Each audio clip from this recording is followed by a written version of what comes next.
اس میں پکڑے جائیں گے، اور وہ انہی کا فیصلہ ہے۔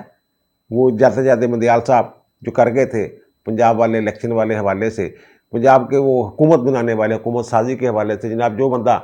جو ہے وہ اپنی پارٹی پالیسی سے ہٹ کے ووٹ دے گا وزیر اعلیٰ کو، تو وہ پھر جناب نہ ووٹ گنا جائے گا اور نہ ہی وہ اسمبلی کا رکن رہے گا، وہ نااہل ہو جائے گا۔ یہ تو لکھا ہوا اس میں کہ نااہل ہو جائے گا، ووٹ گننے والی بات نہیں ہے۔ یہ بات انہوں نے اپنی طرف سے اسی لیے کہہ رہے ہیں ری رائٹ کر دیا۔ تو یہ بھائی ان کے اوپر یہ ہو گئی ہے تلوار کی لٹک اس قانون کی روشنی میں۔ اب کیونکہ اس میں یہ بھی لکھا ہوا ہے کہ سپریم کورٹ یا کسی بھی عدالت کو حکم ہونا اس سے قطع نظر، یہ کہہ رہے ہیں ہم وضاحت کر رہے ہیں، پہلے سے یہ چیزیں موجود ہیں آئین میں بھی، اور جو قانون ہے الیکشن ایکٹ اس میں بھی پہلے سے چیزیں موجود ہیں، ہم اس کی وضاحت کر رہے ہیں صرف کہ اب یہ ہوگا مستقبل میں۔ اب بہت سارے لوگ کہہ رہے ہیں جناب کہ یہ تو ماضی سے اطلاق ہو ہی نہیں سکتا۔ جناب پہلی بات تو یہ کہ ماضی سے اطلاق کرنے کی ضرورت ہی نہیں ہے۔ ایک بات کہ یہ ابھی تک جو حکم ہے نا سپریم کورٹ کا، یہ فائنل نہیں ہوا۔ آئین کے آرٹیکل 89 کے تحت جو نظر ثانی کا حق ہے متاثرہ فریق کا وہ بھی موجود ہے، اس کو بھی فیصلہ ہی نہیں ہوا۔ فائنل تب ہوگا جب نظر ثانی کا فیصلہ ہو جائے گا، ایک بات۔ دوسری ہرڈلز والی بات جو کی ہوئی انہوں نے، وہ الیکشن کمیشن گیا ہوا کہ جناب یہ رکاوٹیں ہیں تو ہم ان کو رکاوٹوں کو پہلے آپ دور کریں، پھر اس کے بعد یہ ہمیں بتائیں اس کا حل کہ کیا کرنا ہے، اس کے بعد اس کی وہ جو ہے آپ کے حکم پر عمل درآمد ہو جائے گا۔ اور دوسرا جو ماضی سے اطلاق والی بات ہے نا، یہ اچھا پارلیمنٹ کے پاس یہ اختیار ہے کہ وہ سپریم کورٹ کا جو حکم ہے نا اس کے برعکس قانون سازی کر سکتی ہے۔ بلکہ 58(2)B کی میں نے یہ مثال دی تھی کہ اس کو سیفٹی وال ڈکلیئر کیا تھا سپریم کورٹ نے، اس کے باوجود جس کے تحت صدر کے پاس اختیار تھا اسمبلیاں تحلیل کرنے کا اور حکومت تحلیل کرنے کا، اس کے باوجود ترمیم کر دی گئی تھی نواز شریف کے دوسرے دور میں، اور وہ ختم کر دیا گیا تھا صدر کا اختیار۔ اور پھر اس کے بعد مشرف جو آیا تھا اس نے واپس وہ لے آیا تھا اختیار، اور پھر جب پیپلز پارٹی کی حکومت 2008 میں آئی اور پھر 2010 میں آئین میں 18ویں ترمیم کی گئی، تو ایک دفعہ پھر وہ جو 58(2)B ہے اس کو اڑا دیا تھا پارلیمنٹ نے۔ تو پھر یہ اگر یہ معاملہ جاتا ہے سپریم کورٹ میں، تو سپریم کورٹ نے ابھی حال ہی میں جو supreme court practice procedure act ہے اس کا جو فیصلہ دیا تھا، اس میں انہوں نے یہ جو وہاں جو 5 ججز تھے وہ یہ کہہ رہے تھے جناب یہ تو جناب عدالتی معاملات میں مداخلت ہے، نہیں کر سکتے، غیر آئینی ہے، لیکن اکثریت رائے کے ساتھ 5-10 کے ساتھ یعنی 10 ججوں نے اتفاق کیا تھا نہیں جناب پارلیمنٹ کے پاس قانون سازی کا اختیار ہے، وہ قانون بنا سکتی ہے۔ اور لیکن ایک چیز وہاں یہ آ گئی تھی کہ 8 ججز اس طرف چلے گئے تھے، جو اس میں ایک اور چیز بھی تھی نا کہ اپیل کا اختیار بھی دیا گیا تھا کہ جو سپریم کورٹ براہ راست 184 سب آرٹیکل 3 کے تحت ایکشن لیتی ہے تو اس میں وہ کہہ رہے تھے اپیل کا حق دیا جائے، اور وہ ماضی سے وہ اس کا اطلاق ہو رہا تھا، تو انہوں نے کہا جناب ماضی سے اطلاق نہیں ہو سکتا۔ وہ 8 جج اس طرف چلے گئے تھے اور 7 ججز کہہ رہے تھے نہیں جناب یہ قانون جو ہے یہ پارلیمنٹ نے بنایا ہے تو وہ جو اختیار ہے اس کا، اور یہ ماضی سے بھی اطلاق ہو سکتا ہے۔ اچھا اب یہ اس جو ترامیم ہے ان کے حوالے سے ماضی سے اطلاق نہیں ہو سکتا جناب، ماضی سے اطلاق، پہلی بات یہ ہے کہ ماضی سے اطلاق کی ضرورت نہیں، وہ میں نے عرض کر دیا۔ اور دوسری بات یہ ہے کہ ماضی سے اطلاق والا جو آرٹیکل ہے نا وہ آرٹیکل ہے 12، وہ سزاؤں کے حوالے سے کسی قانون کے مؤثر بے ماضی نہ ہونے کی بات ہے۔ یعنی کوئی اگر شخص کوئی کسی اقدام کا ارتکاب کرتا ہے جو اس وقت کسی قانون کے تحت جرم نہیں تھا، تو بعد میں اگر اس اقدام کو، اس حرکت کو، اس کام کو جرم قرار دیا جاتا ہے تو ماضی کے اس اقدام کی وجہ سے اس کو مجرم قرار دے کے سزا نہیں دی جا سکتی، یہ تحفظ دیا گیا ہے۔ لیکن اس میں جو ہائی ٹریزن ہے نا، سنگین غداری آرٹیکل 6 والی آئین توڑنے والی بات، اس کو استثناء بھی ہے۔ اس میں یہ کہا گیا ہے کہ جو آئین توڑنے والا معاملہ ہے نا وہ اس کا جو اطلاق ہے وہ ماضی سے ہوگا، 23 مارچ 1956 سے جب پہلا آئین بنا تھا، یعنی جتنے بھی ڈکٹیٹر آئے ہیں سب پر اس کا اطلاق ہو سکتا ہے آرٹیکل 6 کا۔ اچھا بہرحال یہ تو ایک الگ بات ہے نا، وہ سزاؤں والا معاملہ ہے، اور وہ جو اپیلیں کہا تھا نا مؤثر بے ماضی نہیں ہو سکتی، تو اس میں بہت ساری اپیلیں ایسی بھی تھیں، ایسے بھی معاملات تھے جو فوجداری جو کاروائیوں سے متعلق تھے، مثلا توہین عدالت کی سزائیں ہوئی تھی لوگوں کو تو اس کے خلاف بھی اپیل کر سکتے تھے وہ، تو وہ کہہ رہے تھے اس لیے وہ جو ہے، اور ویسے بھی یہ ڈیبیٹیبل معاملہ ہے. اب اس پہ بحث ہو سکتی ہے اگر یہ موسم ماضی والی بات ہے. اور دوسری جو بات یہ ہے کہ یہ اگر اس کو چیلنج کرتے ہیں جیسا کہ اعلان کیا پی ٹی اے والوں نے، جو ان کے چیئرمین ہیں گوہر، بیرسٹر گوہر نے، کہ جب ہم اس کو سپریم کورٹ میں چیلنج کریں گے تو سپریم کورٹ میں اگر چیلنج کر بھی دیا جاتا، جیسے میں نے کہا تھا کہ پریکٹس پروسیجر ایکٹ میں کہا کہ جناب آپ بنا سکتے ہیں، آپ کے پاس اختیار. اور دوسرا ہے کہ پارلیمنٹ کے پاس یہ بھی اختیار ہے، 270 آرٹیکل پڑھ لیں، اس میں یہ کہا ہوگا کہ سپریم کورٹ اور ہائی کورٹس کے جو فیصلے بھی ہوں نا، اس کے بعد بھی جو پارلیمنٹ کے پاس یہ اختیار ہے کہ جناب جو قانون ہے اس کو ویلڈ ڈکلیئر کر سکتی ہے. اب اگر یہ معاملہ سپریم کورٹ میں جاتا ہے اور سپریم کورٹ اس کو کالعدم کر دیتی ہے تو پھر پارلیمنٹ دوبارہ بل منظور کر سکتی ہے، وہ پھر کالعدم کر دیں گے وہ پھر. اور یہ میں آپ کو بتا دوں، یہ فیصلہ ہو چکا ہوا ہے کہ اس فیصلے پہ عمل درآمد نہیں ہونا. یہ ایک قانون آیا ہے، وہ اس کو کالعدم کریں گے، ایک اور قانون آ جائے گا، نئے انداز میں آ جائے گا. یہ پارلیمنٹ پہ پابندی تو لگا نہیں سکتی سپریم کورٹ کہ آپ قانون سازی نہیں کر سکتے. وہ اپنے احکامات جاری کرتے رہیں گے، یہ اس کو غیر مؤثر بنانے کے لیے اپنے احکامات جاری کرتے رہیں گے، اپنے قانون بناتے رہیں گے پارلیمنٹ والے. اور یہ میں آپ کو بتا دوں کہ جو مجھے یہ لگ رہا ہے کہ جو مخصوص نشستوں والا کیس ہے نا، یہ ریورس ہو جانا ہے. کیسے ہوتا ہے، کون کرتا ہے، کب ہوتا ہے؟ اگر یہ ریورس نہیں ہوا نا تو جو ججز ہیں جو آئین اور قانون کے مطابق، جیسے 2 ججوں نے ججمنٹ دی ہے، تو ان کے لیے جو وہ کہہ رہے ہیں نا یہ آئین کے مطابق ہی نہیں ہے تو اس پہ عمل درآمد کرنا ضروری نہیں ہے، جو اختلافی نوٹ دیے ہیں امین الدین خان صاحب نے اور نعیم اختر افغان صاحب نے، تو پھر معاملہ کسی اور طرف جا سکتا ہے. اور دوسرا، بنگلہ دیش میں جو عوامی انقلاب کی بات کی ہے کہ نیا رخ اختیار کرتا جا رہا ہے، کو آپ کو پتہ ہی ہے کہ حسینہ واجد صاحبہ جو ہیں وہ وزیر اعظم ریزائن دے کے چلے گئی ہوئی ہیں بھارت، اور ان کی بہن جو ہے شیخ ریحانہ وہ بھی ان کے ساتھ گئی ہیں. تو یہ کل میں نے کہا تھا کہ وہ ایک ہی خاتون بچی تھی، لیکن ساتھ ہی میں نے یہ بھی کہہ دیا تھا کہ جناب ان کی بہن جو ہے وہ بھی ان کے ساتھ گئی ہے. تو سوال تو یہ اٹھتا ہے کہ اگر صرف ایک ہی خاتون بچی تھی جب 15 اگست 1975 کو شیخ مجیب الرحمان کو قتل کیا گیا، تو پھر یہ ان کی بہن کہاں سے آ گئی؟ وہ ان کی بہن تھی.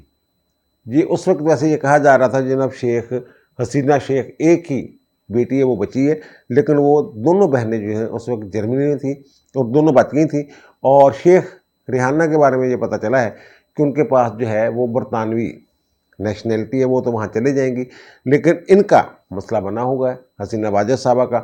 کہ جناب یہ کہہ رہے ہیں جناب برطانیہ میں ہم لے لیں گی پناہ کی درخواست دینا چاہتے ہیں، لیکن وہاں ایسے وہ کہتے ہیں جناب ہمارا تو ایسا قانون ہی نہیں کہ جناب ویزا ہی سیاسی پناہ کا دیں، ہم یہ نہیں ہو سکتا، آپ آئیں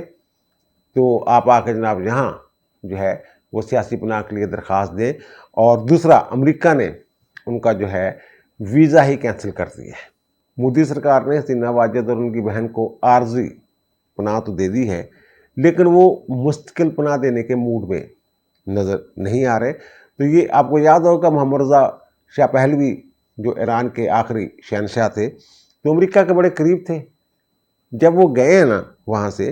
تو وہ 1979 میں انقلاب آیا تو وہ خصوصی طیارے پہ، وہ جب انہوں نے بڑی کوشش کی میں امریکہ میں ان کو سیاسی پناہ مل جائے، نہیں ملی کبھی ایک ملک، یعنی کہ وہ 1 سال تک در بدر پھرتے رہے تھے. آخر 1980 میں مصر نے ان کو سیاسی پناہ دی اور وہاں پہ ہی ان کا انتقال ہوا تھا. اسی طرح کی صورتحال جو حسینہ واجد کے ساتھ بنی ہوئی نظر آ رہی ہے. اور جو میں کہہ رہا ہوں کہ انقلاب نیا رخ اختیار کرتا جا رہا ہے، تو یہ ایک تو یہ دیکھیے کہ جو پی ٹی آئی والے جسے کہہ رہے ہیں غدار کون، یہ فوج کو غدار کہہ رہے تھے، یہی کہا کی تصویریں لگا کے، اور شیخ مجیب کی، اور شیخ مجیب کو ہیرو بنا رہے تھے جناب، وہ عوامی مینڈیٹ کے ساتھ جیت کے آیا تھا، اس کو اقتدار ملنا چاہیے تھا، وہ غدار نہیں تھا، وغیرہ وغیرہ. وہاں کے لوگ جو ہیں اب اپنا غصہ نکال رہے ہیں. اچھا، بہت سارے لوگ کہہ رہے ہیں جی اس وجہ سے وہ حسینہ واجد کا باپ ہے. اور بھائی اگر ان کا وہ بابا قوم ہے تو پھر اس پہ کیوں غصہ نکال رہے ہیں؟ انہوں نے مجسمے گرائے گئے، توڑے گئے، بلکہ بعض جگہوں پہ تو شرمناک سلوک کیا گیا شیخ مجیب کے مجسموں کے ساتھ. اور پھر جو امریکہ میں ان کا قونصلیٹ ہے بنگلہ دیش کا، وہاں لوگ داخل ہو گئے اور انہوں نے وہاں شیخ مجیب کی تصویریں جو ہیں ہٹا دی، یعنی بابا قوم کی تصویریں ہٹا دی انہوں نے. اور شیخ مجیب کے بارے میں کل ہی میں نے یہ کہا تھا کہ وہ انتہائی بھارت نواز تھے اور حسینہ واجد بھی انتہائی بھارت نواز ہیں. اور یہ جو اب وہاں صورتحال بنتی جا رہی ہے، وہاں عبوری حکومت کے بارے میں انہوں نے کہا جناب، پہلے تو کہا جناب جو اسٹوڈنٹ لیڈر تھے انہوں نے کہا جناب یہ پارلیمنٹ جو ہے نا یہ اسمبلی توڑے، تو صدر صاحب نے اسمبلی توڑ دی. پھر انہوں نے کہا جناب جو محمد یونس صاحب ہیں ان کی سربراہی میں حکومت بنائیں. محمد یونس صاحب وہ نوبل انعام یافتہ ہیں، گرامین بینک والے، جنہوں نے وہ غریبوں کو تھوڑے تھوڑے مالیت کے قرضے دیے تھے اور وہ انہوں نے ڈیولپ کرنے میں غریبوں کی ترقی کے لیے بڑا کام کیا تھا، اس لیے ان کو نوبل پرائز ملا تھا. اور یہ جو حسینہ واجد نے ان کو کرپشن کے الزام میں پکڑ کے اندر کر دیا تھا. یہ وہی انہوں نے کہا جناب اب ان کو جو عبوری حکومت ہے اس کا چیف ایڈوائزر، یعنی کہ ایک طرح سے کہہ لیں آپ کہ عبوری حکومت کا سربراہ مقرر کر دیا گیا. ایوان صدر میں جو اجلاس ہوا اس میں اسٹوڈنٹ لیڈر بھی تھے اور پھر جو مسلح افواج کے سربراہان تھے تینوں کے وہ بھی موجود تھے. اور یہ جو اس پہ عبوری حکومت پہ اتفاق ہو گیا. باقی وزراء کا جو ہے وہ تقرر بعد میں ہوگا. اور شیخ مجیب کے مجسمے توڑنے کے علاوہ اور ان کے مجسمے ان کی تصویریں ہٹانے کے علاوہ جو بھارت کے ساتھ نفرت کا اظہار کیا جا رہا ہے وہاں پہ، اور وہ وہاں ایک انڈین جو کلچرل سینٹر ہے وہاں لوگ گھس گئے، توڑ پھوڑ کی. وہاں انہوں نے فریڈم فائٹرز کی تصویریں لگائی ہوئی تھیں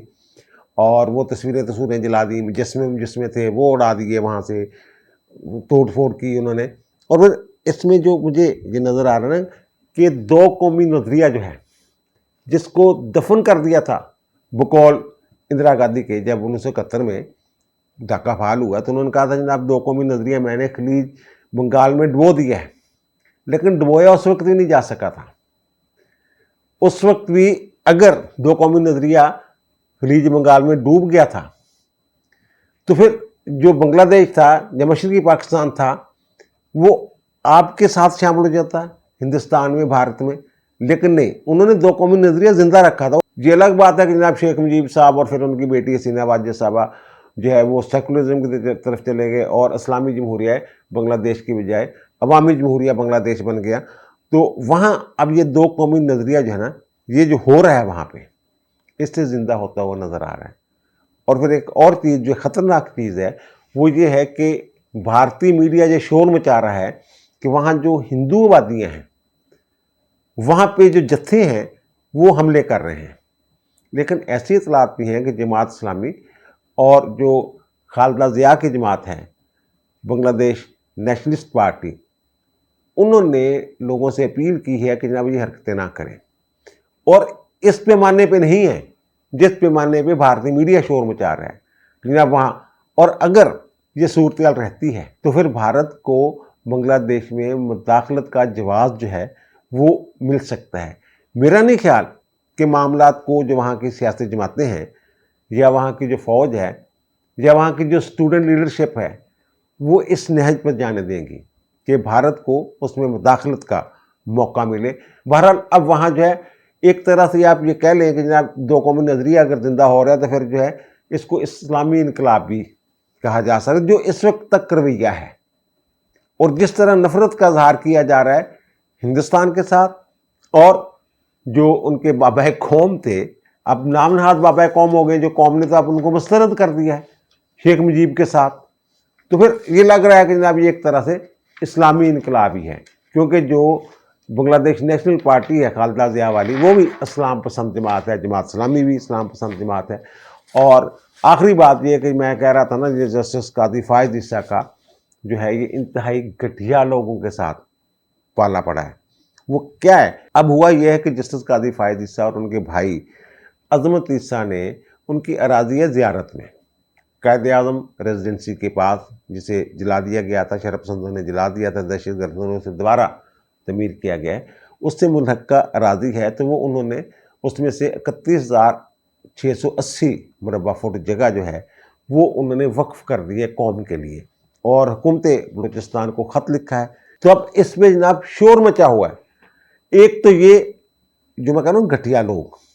میں نے اس میں کر دیا ٹویٹ، اور پھر ٹویٹ کے بعد جناب لوگ کہہ رہے ہیں کہ جناب دیکھیں یہ آپ 31,680 مربع فٹ لکھ دیا تو اس کو انچوں میں کریں، یہ اتنی ارب بن جائے گا، یعنی کہ اس کو آپ بڑا جڑا کے پیش کر رہے ہیں. بھائی جو خط لکھا گیا ہے اس میں 31,680 مربع فٹ ہی